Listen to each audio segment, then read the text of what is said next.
mot sur les formations sanitaires et sociales et un mot singulier sur la question des étudiants kinés.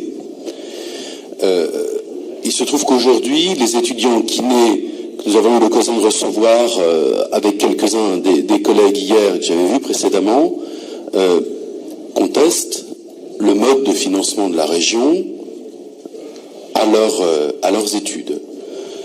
Ils ont des éléments objectifs, ils ont eu l'occasion de le partager avec Madame Troalin fin d'année dernière. Ils considèrent que le contrat qu'il aurait proposé pour travailler en structure et qui déclenche le financement de leurs études pour certains intervient trop tôt, c'est-à-dire qu'il intervient à l'issue d'une première année très généraliste, soit de FAP, soit de médecine, et avant de fait la découverte du métier en lui-même, et nous interroge sur le caractère, j'allais dire discriminant, mais c'est tellement galvaudé que, bon, la différence que l'on fait entre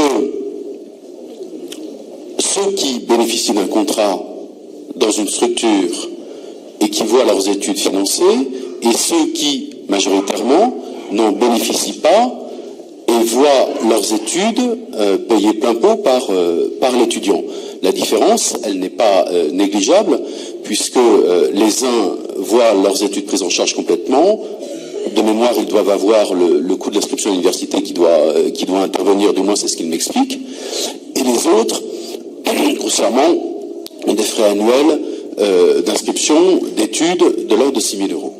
Ils nous disent emprunter 20 à 25 000 € pour réaliser leurs études de kiné. Ils regardent ailleurs, ils regardent dans d'autres régions, ils constatent que nous avons une disposition singulière et que en région Grand Est et maintenant anciennement Lorraine, que en région Centre, la région vient financer l'établissement et qu'en conséquence, le prix de la scolarité, le prix des études n'est absolument pas comparable avec ce qu'on leur propose. Je crois que les étudiants aujourd'hui sont unis, du moins ceux qu'on a vus hier sur ce sujet. Ils ont le souhait de négocier, mais ils n'ont pas le souhait qu'on les fasse traîner trop longtemps. Il y a eu un premier échange avec Madame Troalin fin d'année dernière, et pour le moment, malgré une demande de rendez-vous à l'échelle du cabinet, non pas pour cette session-là, c'était le cas, mais précédemment, n'ont pas de nouvelles. Je crois qu'il est important qu'on avance sur ce sujet. Je crois qu'ils sont raisonnables, c'est-à-dire qu'ils imaginent parfaitement quelque chose de progressif.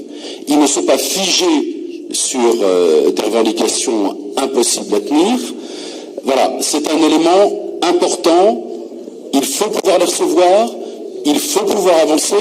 Là, nous votons les éléments de budget qui peuvent évoluer aussi durant l'année. Aujourd'hui, ils ont le sentiment de ne pas être écoutés dans leurs demandes. Je vous remercie.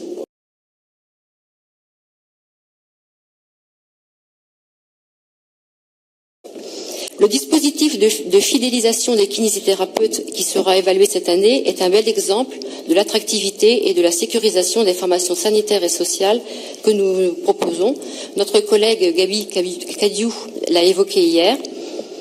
En effet, vous nous avez rappelé, Madame la Vice-Présidente, que grâce à ce dispositif, nous assurons la sécurisation du cursus de formation d'étudiants dont les revenus peuvent être insuffisants pour s'offrir cette formation, et que nous assurons aussi l'accompagnement des établissements qui peinent à recruter des professionnels dans cette discipline. Il s'agit donc d'un système gagnant-gagnant. Les candidats à la formation s'engagent à travailler 3 ans après l'obtention de leur diplôme auprès d'un employeur associé au dispositif. La région Bretagne finance ainsi le coût pédagogique du cursus d'une trentaine d'étudiants sur une promotion de 114, 84 à Rennes, 30 à Brest, à hauteur de 6 000 € par an pendant les 4 années de leur scolarité.